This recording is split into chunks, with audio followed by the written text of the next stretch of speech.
The financial viability of name, image, and likeness deals is important to understand. It's not a get-rich-quick scheme for college athletes. Indeed, it's important to note that understanding how the financial implications of such a deal will impact their overall quality of life, both on and off the playing field. According to the NIL marketplace Opendorse, in the first year of NIL deals, the average compensation for Division I athletes was only $1,300. And according to Opendorse, the median compensation for NIL activities in the first year of the new implementation was approximately $65, making understanding financial literacy extremely important. Ryan Schachtner is committed to helping college athletes and their support system navigate this financial journey in order for them to maximize everything NIL has to offer them. He currently sits on the NCAA Foundation Board, and he also serves as the Chief Executive Officer of A Must Win. At A Must Win, they work off the reality of it's not relevant until it's real. They partner with Power 5 athletic departments and providing them with needed resources for Division II and Division III programs alike. At A Must Win, they provide resources for athletes looking for NIL deals to build their brand, financial literacy, and life skills, along with branding advice as well. And Schachtner joined me this week to tell me more. I'm Kevin McShann. Let's have this conversation.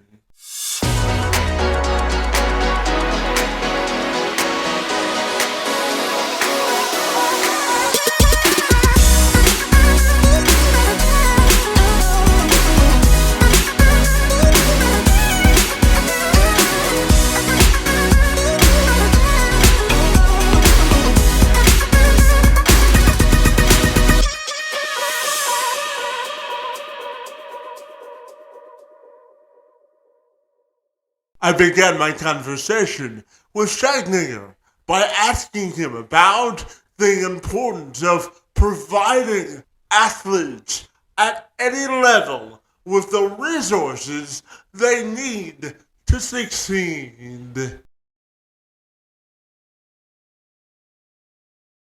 Yeah, so that's exactly what I do. It's not necessarily so that they can earn the most money in NIL, right? So what I think we've seen is athletes, younger and younger start specializing in certain sports. And what happens with that is they have this stigma that, hey, all I am is an athlete. And that's the value that I bring to this world. And that's how they view themselves because, they get celebrated for achievements, on the field, court, or on the ice, or whatever sport they play. And that starts to become who they are. And the developing of the, total person tends to be lacking a little bit. And so it's how can we provide programs that are going to allow these athletes to, while they're developing their athletic skills and taking them as far as they can go, how do they develop all these other skills and then utilize the name, image, and likeness to apply those skills at an earlier age?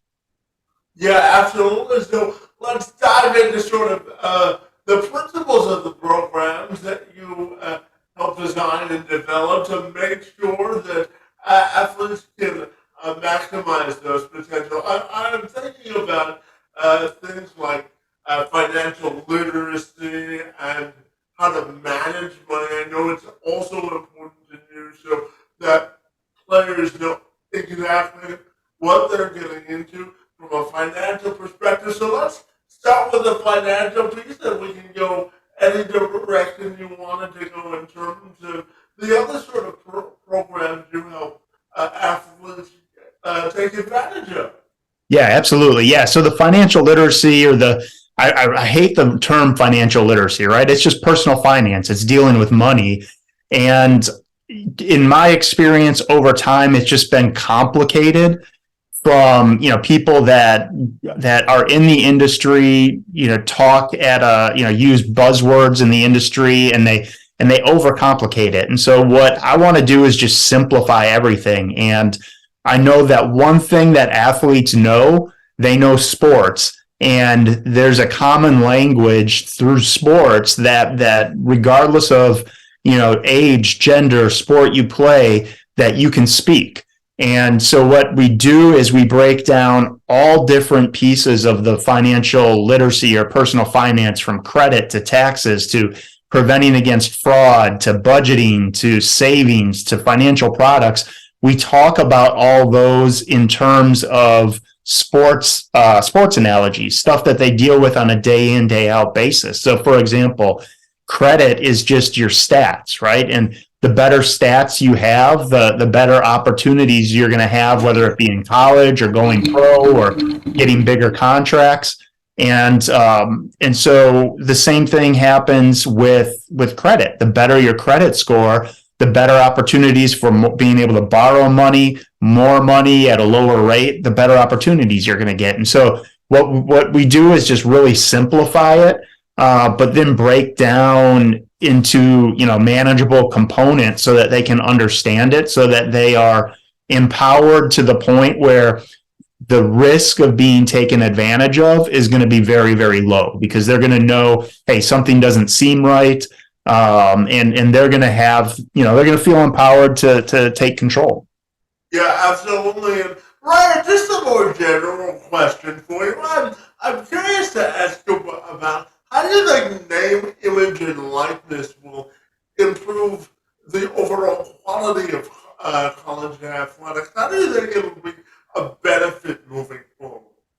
Yeah, I think, name, image, and likeness, it's been extremely controversial, right? It's, you have the highlighted, what the media talks about, they're the influencers, and you have the big name athletes, so, the quarterbacks that are getting really big deals. And people see some of what's going on with the recruiting and people, players getting a set amount of money to go and play at a certain school. And that's what's been highlighted in the media. And I think, and that's really, when you look at it, the very small minority of what NIL is. It looks like it's magnified because that's what the media focuses on. And so what the reality is that it's keeping a lot of kids, instead of trying to go pro at a younger age, they're spending more time in college to develop physically, to graduate, to develop and mature a little bit more, because now it's not a, struggle they've got money coming in, they can help mom out, they can help out at home, and it's not a race to try and get pro to just get money before they're actually ready. And so I think that's the big piece. And then you have the where athletes are, not even starters or not in revenue producing sports, that are creating entrepreneurial endeavors that are going to, that are completely changing the trajectory of their life for the good. They're creating businesses, they're giving back to the community. And they're doing, and these are resources the community wouldn't have had without these athletes and without NIL. And so you have to break out what we see, bombarded on social media, with a lot of the really good stuff that is happening with it. Yeah, absolutely. And Ryan, I know that you're having conversations with athletes and parents about some of what we've already talked about, building brands, getting recruited, and of course securing those NIL deals. But I'm also curious to ask you about the frank discussions that you're having with parents and athletes about entering the NIL space, because it's important for them to be prepared. And I know that it's important for you to bring those resources, as we've already discussed this morning. But I'm also curious to ask you about some of the conversations you're having with athletes and their support system. How are those going, and what surprises you the most when you have those conversations? Yeah, I think it's NIL is about to be 2 years old. And so it's still really new. And so there's a lot of, misinformation, misunderstanding about what it is, and who these parents can communicate with. The coaches in a lot of these states aren't allowed to engage in conversations. And what we see is a lot of parents of athletes asking the coaches for NIL money, and these coaches can't have those conversations. And that actually then, the word and the reputation of what the athlete is looking for, right? Their reputation starts to get tarnished because, mom or dad are asking for NIL money. What is the actual focus of the kid and all that kind of stuff. And so we see a lot of that happening at the high school level. The reality is, it's getting them to understand that the average earnings with NIL is not very high. I mean, if you look at quarterbacks that are, in a revenue producing sport at probably the most looked at position on the field, the average quarterback is making about $3,300 a year. So that's not $1 million. And so, so having a little perspective and context about what the reality is, and that if you really want to leverage name, image, and likeness, it's going to take work. I mean, it's like anything, like getting good in your sport, you're going to have to work at it.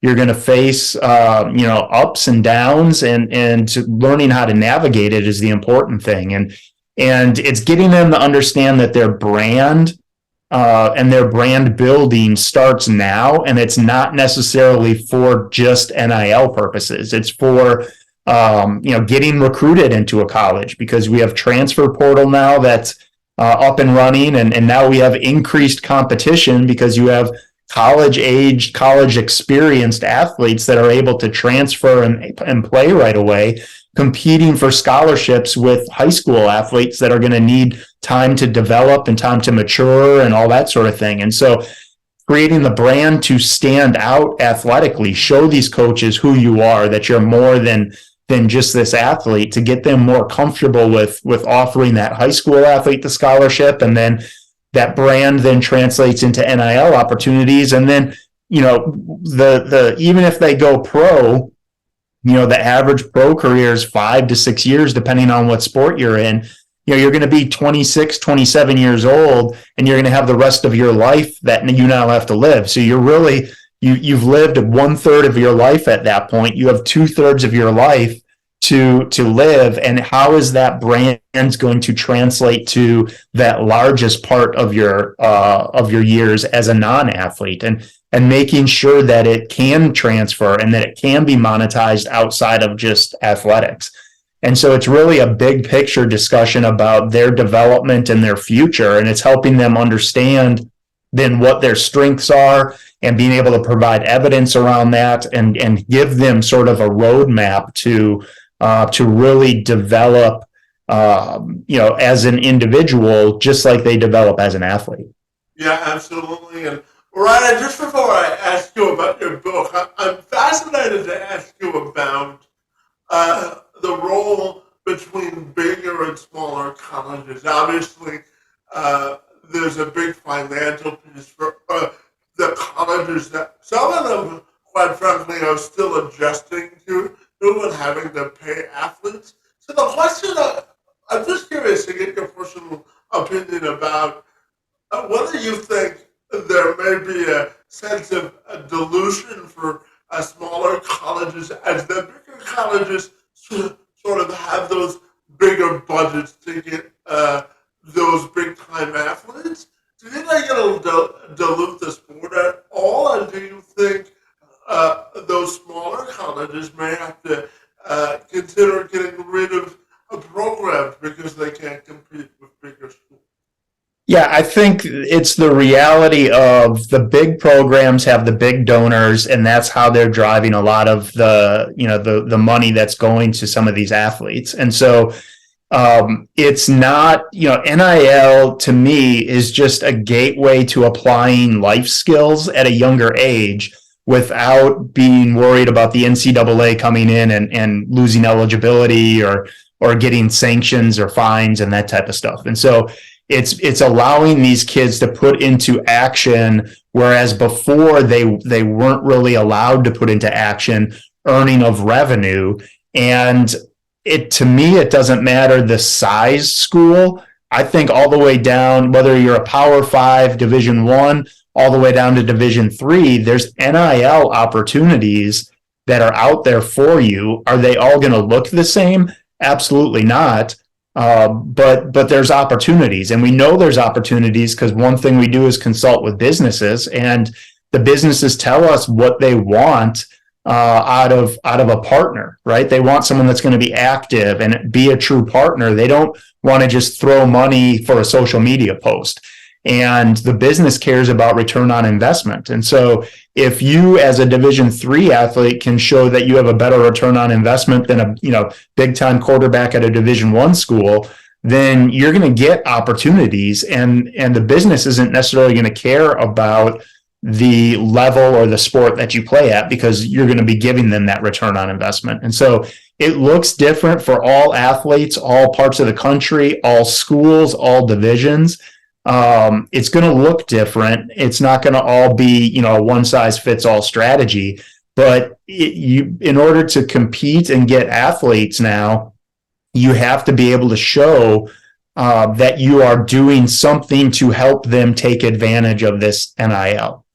Yeah, absolutely. So why don't you tell me about your easily digestible and practical read, Foundation for Financial Excellence, and the tidbits of useful information that anyone can derive from the read? Yeah, so I'm not an author. It was an accident that I wrote it. It was supposed to be a presentation to a men's and women's college basketball team that turned into a book, and through that, I got partnered with a number of current and former pro athletes and some college football Hall of Famers, and we just had a really good conversation about, hey, what does personal finance mean at different levels, and how can we make it entertaining, easy to understand, and then easy to implement. And so it was really a presentation that I tripped, and it turned into a book, and it launched right when the NIL went live about 5 days after. It was like July 6th of 2021, and I think in coordination with NIL, that really prompted it to do well, and that got me launched into this whole NIL space and industry and in the conversation. So yeah, absolutely. And I'm also curious to ask you. You talked about earlier a roadmap or a checklist that athletes need to consider before accepting an NIL deal. So I'm just curious to circle back and ask you about some principles or some items that athletes and their support systems should consider from a financial perspective before accepting an NIL deal. What are your thoughts there? yeah, I think the biggest aspect is the tax piece, right? Because there are everyone assumes that if you're a college athlete, you get a full scholarship. And that's really true of only a few sports. A lot of the other sports like baseball, softball, swimming, those sports are splitting scholarships among student athletes. And so there's an element of, financial aid, needs-based financial aid that needs to be gotten, right? And when you insert now, if a lot of this needs-based financial aid is based on household incomes and a lot of those factors, now if you're introducing cash earnings and even non-cash earnings, that could bump you up over a certain threshold to where your financial aid may be reduced or you may not qualify for it. And so it's understanding from a tax standpoint what counts as income and as revenue, and it's gear or merchandise counts just the same as cash does. Use of a car counts just the same as cash does, and so you have to pay tax on that, but you also have to pay tax in the state that you perform or execute the deal. So if I live in Florida, which is a no income tax state, and I do a deal where I have to go out to California to execute it, I'm paying income tax at the California rate, even though I live in Florida. And so that alone can, it's navigating the tax pieces of it that you really have to be aware of, and you have to get ahead of the ball on that so that it doesn't come back and bite you, a year after you've actually, done the deal. Yeah, absolutely. And Ryan, I always say that sometimes in life you're either advancing with people or you have to leave them behind in order to advance successfully. So I'm curious, when you look at NIL, I'm curious if you think athletes need to sort of shrink their sort of circle of friends so they're not distracted once the financial piece comes into their life. Yeah, I think it's just recognizing, and I think you learn this as you go out through life, right? So it's just really a life lesson. As the older you get, a lot of times the smaller your circle of friends gets, and so you have to recognize who's in it for you, who's there to really support you, or who's there to benefit because of who you are. And if you can identify who's there to benefit because of who you are, then you can be, you don't need to cut them out of your life, but you just need to be aware that not everybody has pure motives. And the easier you can identify that and be aware of that, the better you're going to be as you go through your athletics and as you get more successful, whether it's through athletics, NIL, or just in life afterward. It's just, you just need to be aware of that and be able to identify those people so that you don't get taken advantage of. Yeah, absolutely. And, Ryan, I'm also curious to ask you, because, the NCAA president also talked about, the new one anyway, Charlotte Baker talked about the need for possible regulation by government when it comes to NIL. So I'm curious to ask you about whether you think NIL needs to be regulated better, or whether you think the schools and players can regulate themselves. Yeah, so I'm big on not having the government. I think there's more important things that they could be focusing on than college athletics. What they talk about is a lot of the perception of around what NIL is, and not the reality of it. The reality is athletes were getting paid by boosters before NIL. They're getting paid by boosters now that NIL's here, and with increased legislation or oversight, they're still going to find a way to work around the system. I mean, the private sector has proven to be able to operate at a faster pace than the government, and so I don't think it's necessary. I think the rules and just having monitoring of what's going on is probably sufficient. But, I think the last person or the last entity that needs to get in there, because they should have higher priority things going on, is getting the federal government to weigh in. Yeah, and I'm curious, just to follow up and ask you about ensuring or preserving parity within college athletics with the introduction of NIL. How do you think we can still preserve athletic parity and an equal playing field as well?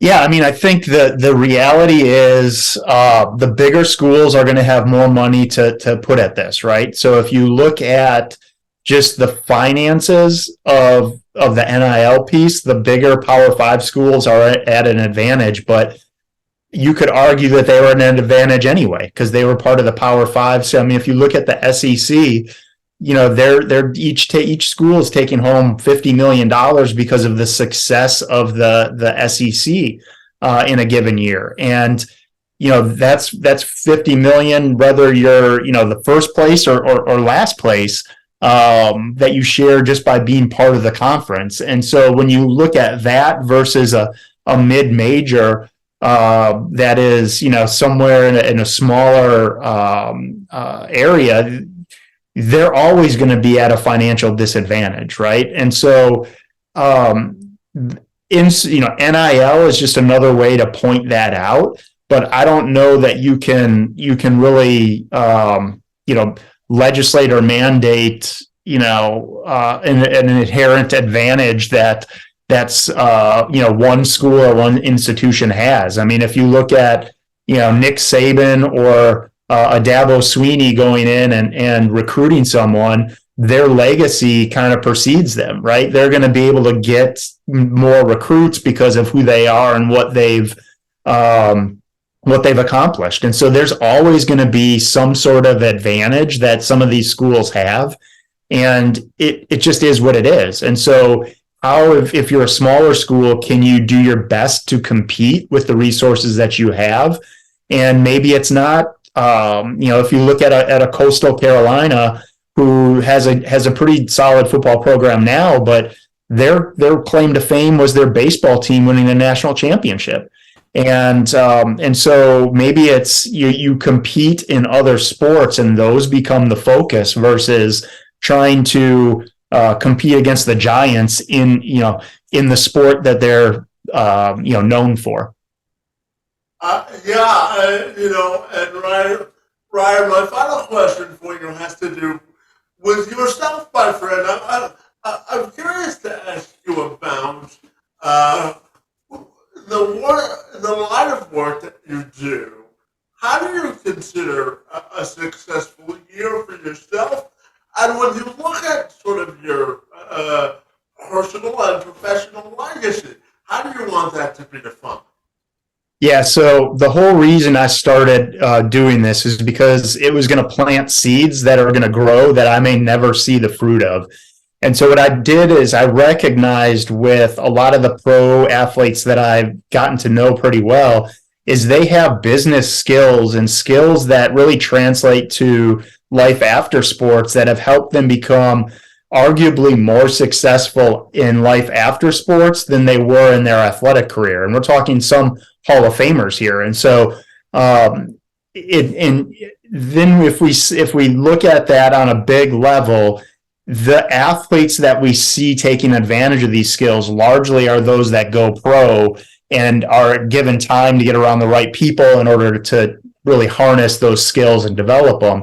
But that left a whole lot of college athletes that didn't have the training or education to show them how to leverage these skills the right way to create opportunities. And so it's taking and getting in front of that athlete that, as talented as they are, may not have a long pro career, if any pro career, and get them to understand that their life is more than just them being an athlete. And hey, let's start developing that now, and let's leverage some of the NIL and that type of stuff in order to actually start applying some of these lessons at an earlier age so that we can streamline success. And so it's really, it's more for me to try and give back to that, next generations to allow them to be more successful, and really live up to their full potential. Yeah, life is all about paying it forward, isn't it? Yep. Absolutely. Ryan, finally tell me, if people want to get connected with the good work that you do, what's the best way they can do that? Yeah, website is www.amustwin.com, or email is ryan@amustwin.com. Fantastic. Well, Ryan, I want to thank you for the work that you do to provide college athletes clarity as they wave their way through this new world of name, image, and likeness, my friend. Your work in the space, and Tom, on my behalf, is most appreciated this morning, and I want to thank you for being here. Yes, sir. Thank you for the opportunity. I appreciate it.